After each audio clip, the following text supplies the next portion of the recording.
Welcome to my channel ideal English learning.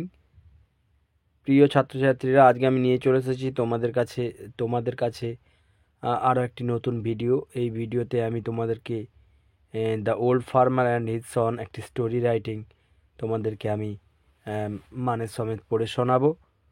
তো ভিডিওটা দেখার অনুরোধ রইল। চলো আর বেশি কথা না বাড়িয়ে ভিডিওটা শুরু করি। আর যারা যারা লাইক শেয়ার সাবস্ক্রাইব করনি তারা কিন্তু সবাই সাবস্ক্রাইব করে দেবে। বন্ধুদের মাঝে অনেক অনেক করে বেশি করে শেয়ার করে দিও। চ্যানেলটার পাশে থাকার জন্য অসংখ্য ধন্যবাদ। চলো শুরু করছি। The old farmer and his son, এটা আমাদের টাইটেল গল্পের। And old farmer had 3 son, এক বৃদ্ধ কৃষকের 3টি সন্তান ছিল। They often quarrel among themselves, তারা প্রায় একে অপরের সঙ্গে ঝগড়া করত। So the farmer had no peace of mind, তাই ফার্মারের মনে কোনো কিন্তু শান্তি ছিল না। দেন হিট এ প্ল্যান, তারপরে সে একটা মাথায় বুদ্ধি খাটালো। One day he bought a bundle of stick, একদিন সে একগুচ্ছ লাঠির একটি বান্ডেল নিয়ে এসেছিল। And said to his son, এবং তার ছেলেদেরকে বলেছিল, my sons let me see who amongst you is able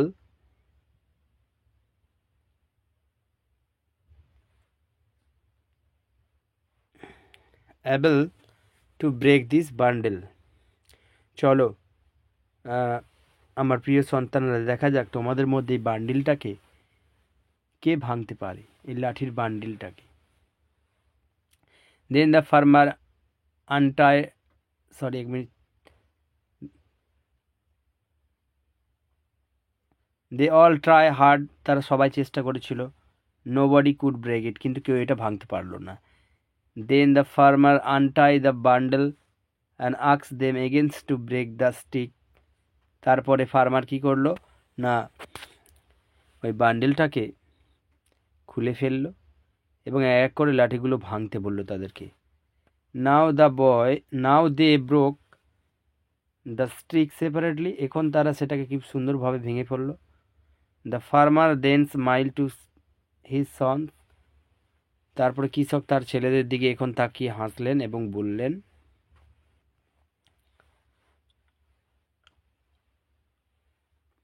you see the strength of unity, তোমরা দেখলে তো একতার শক্তি। If you like to live together, যদি তোমরা একসাথে থাকতে ভালোবাসো, নোবডি ক্যান হার্ম ইউ, তাহলে তোমাদের ক্ষতি কিন্তু কেউ করতে পারবে না। তাহলে এই গল্পের এবার মোরালটা আমরা দেখে নেব। মোরালটা হচ্ছে power of unity. Power of ইউনিটিটা কি সেটা দেখো, ওই যে তারা একসাথে থাকলো, এটাই তাদের পাওয়ার অফ ইউনিটি। তাহলে পাওয়ার অফ ইউনিটি তো বুঝতে পারছো, একসাথে সবাই মিলেমিশে থাকাই কিন্তু খুবই ভালো। সেটা সবার ক্ষেত্রে ভালো, আমাদের কোনো রূপ ক্ষতি হবে না তাতে।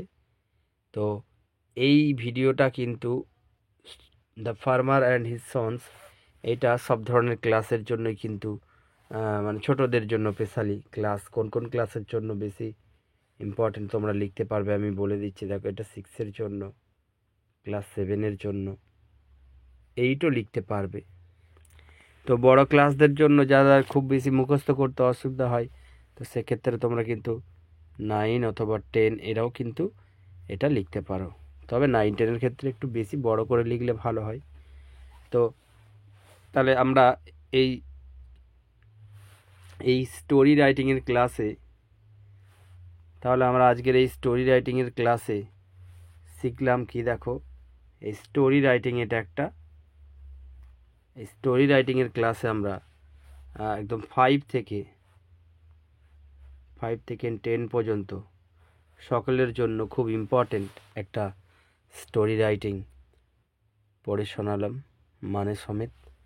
যাদের খুব দরকার তারা কিন্তু পজ করে তুলে নেবে, খুব ছোট করেই লেখা আছে, যাতে কোনো ভাই বোনেদের আমার এটা লিখতে বা পড়ে পরীক্ষার হলে লিখতে অসুবিধে না হয়। তো ধন্যবাদ ভিডিওটা দেখার জন্য ভাই বোনেরা, প্রিয় ছাত্রছাত্রীরা, প্রিয় ভিউয়ার্স। Thank you. চ্যানেলটাকে অবশ্যই কিন্তু সাবস্ক্রাইব করে দিও।